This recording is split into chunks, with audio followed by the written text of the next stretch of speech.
Cindy, showing you could have some folks turning to space heaters this weekend, and we just want to make sure that you're staying safe while you're staying cozy. That's right. Fox 4's Colton Chavez joins us live from the living room. He actually was bundled up a little earlier himself. He's got a few reminders for you tonight. Where's the blanket, Colton?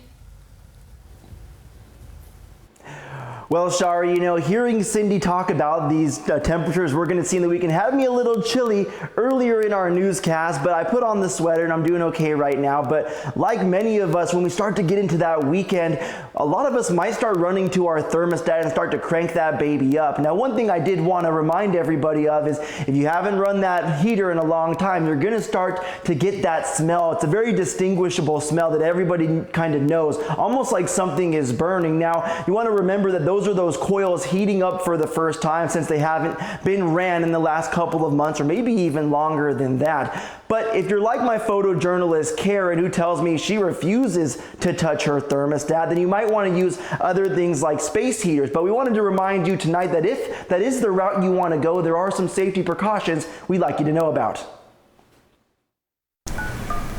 We do see an uptick in calls, especially when it comes to using our heat. Amy Bolin, a spokesperson for the South Trail Fire District in Fort Myers, says colder weather could force people to dial up their thermostat or find another way to stay warm.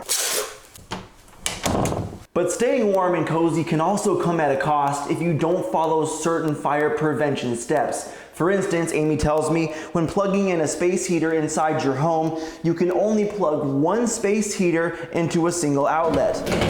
And it's never okay to use an extension cord.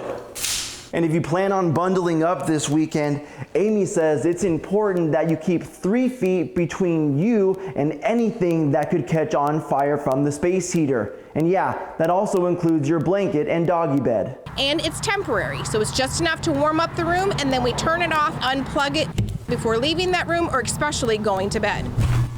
When leaving the house, Amy says parents also need to remember to take off their child's jacket before they're placed inside the car seat. A child or a baby should never wear a bulky jacket or a hoodie underneath the 5-point harness. It's too much padding and it's not holding that child safely. And as a reminder, Amy says it's never a safe idea to use a grill indoors to heat up your home or by running your oven.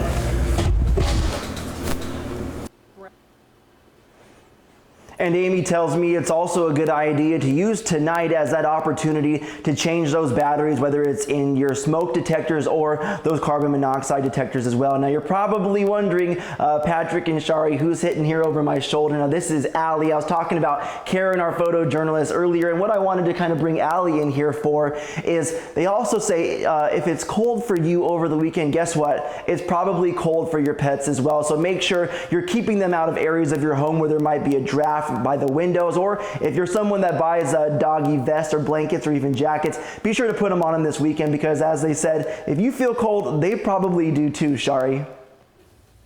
Such great reminders this evening, but I was a little distracted by Allie. You're very handsome, but she's super cute. Thank you so much for those tips.